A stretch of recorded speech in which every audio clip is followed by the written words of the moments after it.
Em Moçambique, a produção da lenha e do carvão vegetal é feita de uma forma informal, em que consiste no abate da floresta natural. O abate da floresta natural consiste em cortar a árvore que cresceu sozinha naquela floresta. E quando a árvore é cortada, ela deixa de existir e a floresta aos poucos fica degradada. A população moçambicana consome em média cerca de 3 milhões de toneladas de carvão por ano e que Maputo e Matola sozinho resultam no abate de 140 mil hectares de floresta para sua produção. Apesar da existência de outras fontes de energia alternativas que estão a desenvolver, que é a eletricidade que está chegando em muitos distritos do país e o gás natural que é local e também acessível, vai levar muito tempo para toda a população moçambicana ter acesso a essas fontes de energia. Por exemplo, a energia elétrica, é fácil comprar o fogão, mas é caro manter a renda da própria energia. O gás natural, é barato o gás, mas é difícil encontrar a botija ou a sua redistribuição ainda está em fase de crescimento. E temos aqui no slide as panelas de como é feita a cozinha local em Moçambique, usando a lenha e o carvão vegetal. Temos aí o pai a fazer a culinária. A minha mãe, eu com 11 anos de idade, eu já ia à floresta do Unguana, no distrito da Manhissa, para cortarmos a lenha e ela fabricava o carvão.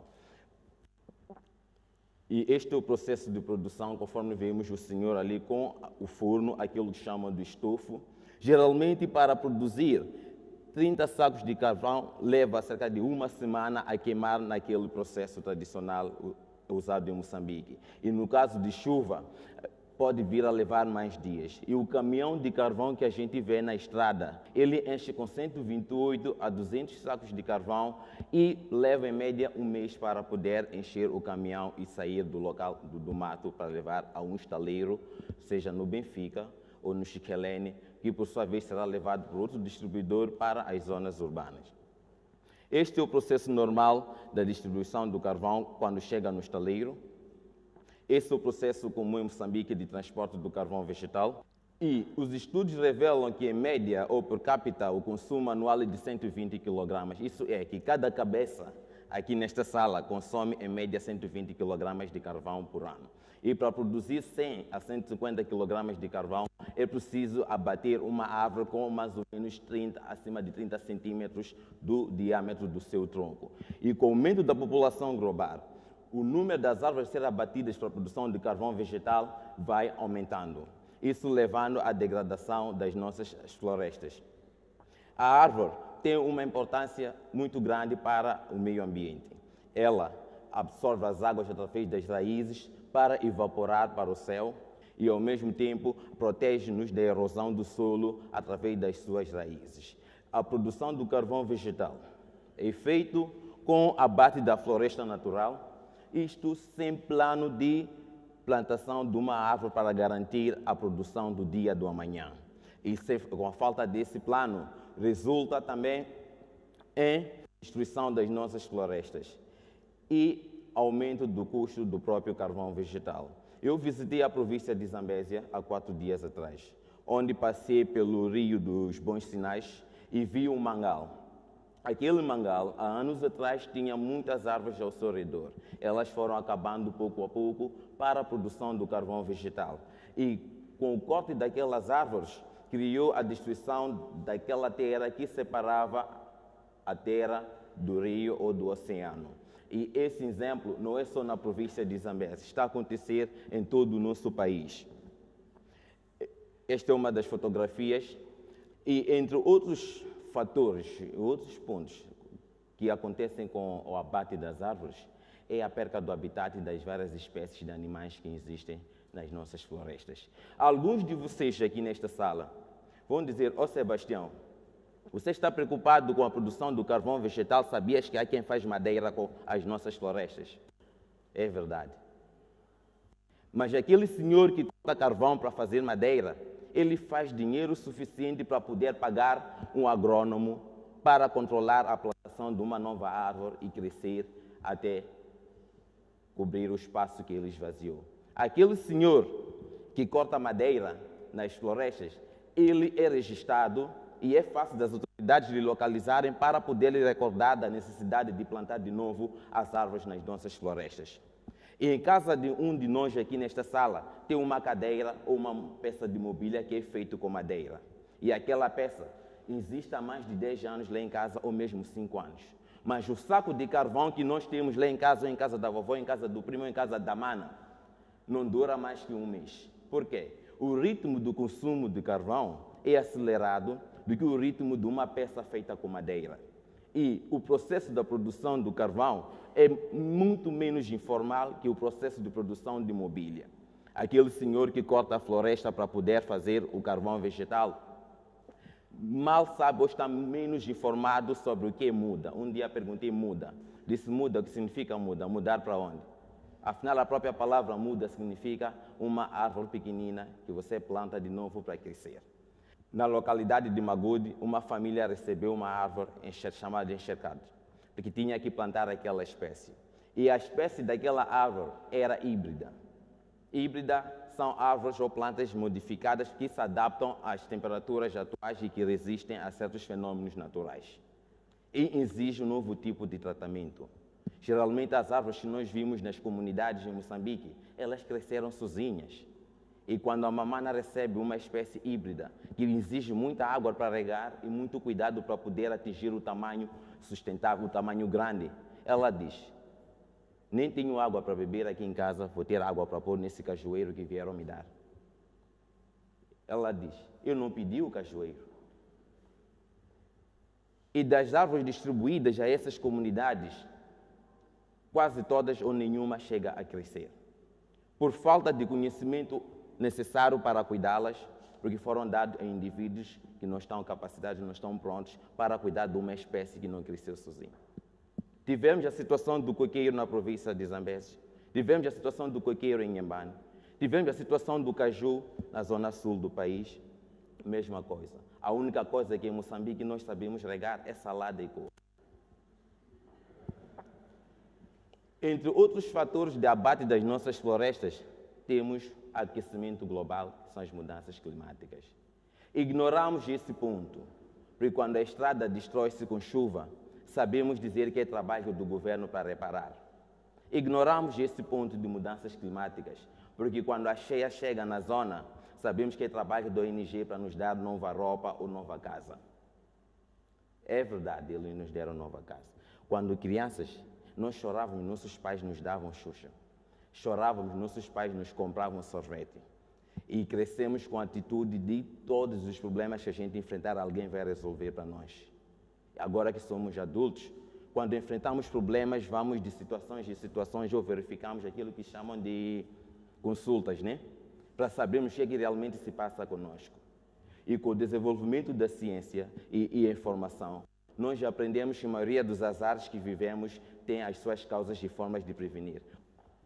E está a acontecer agora com problemas ambientais.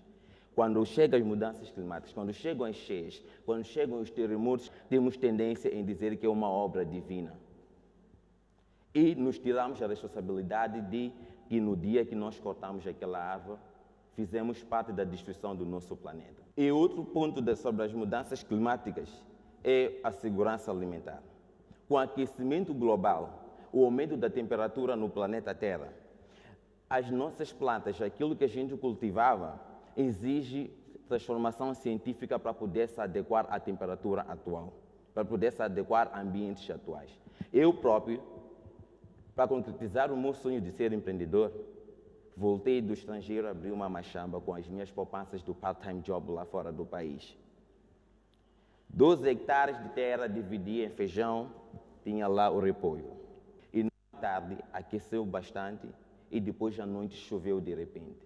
E quando isso acontece, o repolho aquece e quando cai chuva depois coze. Perdi quase a metade da minha plantação e tinha ainda salários por pagar. Perdi o meu dinheiro, o dinheiro de dono que emprestei também para poder pôr no negócio. E a única coisa que me pôs em pé foi a esperança. Há quem pode dizer: ô Sebastião, estás a falar muito, eu não estou preocupado com isso porque a minha casa não cai com vendaval. É quem vai dizer, ô Sebastião, você já fala muito, eu não estou preocupado com isso, porque tenho dinheiro de comprar arroz no supermercado, não preciso de cultivar. Manas e manos, um de vocês tem um primo, ou primo do primo, ou alguém próximo, que depende que essas mudanças podem lhe afetar diretamente. Eu, a minha avó, na Manhissa, no período de férias, a gente estava lá com cerca de 10 anos, 11 anos com meus irmãozinhos. Caiu uma chuva muito forte. A minha avó estava sozinha, o marido faleceu já há muitos anos, o meu avô. Levantou-se o teto da casa, que era feito com palha caniço, era uma casa de palhota. Tivemos que sair para fora da casa naquela noite para cobrir o teto. E levamos cerca de uma semana para repor aquela casa porque não tínhamos condições. Ela vivia na base da agricultura. Há muitas pessoas como o vovô Julieta vivendo hoje aqui em Moçambique, que quando cai uma chuva ou a seca, levam meses ou anos para recuperar os seus bens. Ninguém está isento, ninguém escapa, ninguém é Superman para não ser atingido com os problemas das mudanças climáticas. Sem falar da própria agricultura, quando a maçaroca seca, ficamos com fome. E aumenta o preço da maçaroca porque a demanda vai ser maior. Isso levanta mais o custo de vida. A produção do próprio carvão vegetal tem tendência a aumentar o preço. E esse aumento do preço é causado com o aumento do custo da sua produção. Antes produzia, cortava-se a lenha aqui, essa é a autoestrada e não havia gastos de combustível. E com o passar do tempo, as árvores foram acabando, tinha que cortar já lá no último sítio. E o caminhão para entrar até lá tem mais combustível e o produtor para chegar até lá tem mais custos de produção. Isso eleva o próprio custo do produto final quando já chega ao consumidor final. O carvão vegetal e a lenha, sendo produtos da primeira necessidade e quando o seu preço sobe, o custo de vida também sobe, isso afetando a todos nós. E como solução, os meus colegas e eu resolvemos criar o ecocarvão, com o sonho de, no período de 10 anos, levarmos a zero o abate das árvores em Moçambique para a produção de combustíveis lenhosos. O ecocarvão são briquetes de carvão ecoamigável que fazemos com recurso ao lixo orgânico e cascas de coco e biomassa de cana. Então, essa é a minha pequena fábrica. E o ecocarvão pode ser usado para grelhar e para fazer comida, aquecer água e também para fritar. É fácil de acender. É um produto limpo, não suja as mãos, é ecoamigável e nós fazemos, o processo de produção consiste em apanharmos o lixo orgânico, carbonizarmos, depois briquetarmos e formarmos o briquete. 7 pedaços desses conseguem grelhar um frango. 7 pedaços desses conseguem ferver água e cozinhar o arroz. E o nosso custo de produção por cada pedaço é menos de 2 meticais. O processo de produção do ecocarvão é do caráter inclusivo.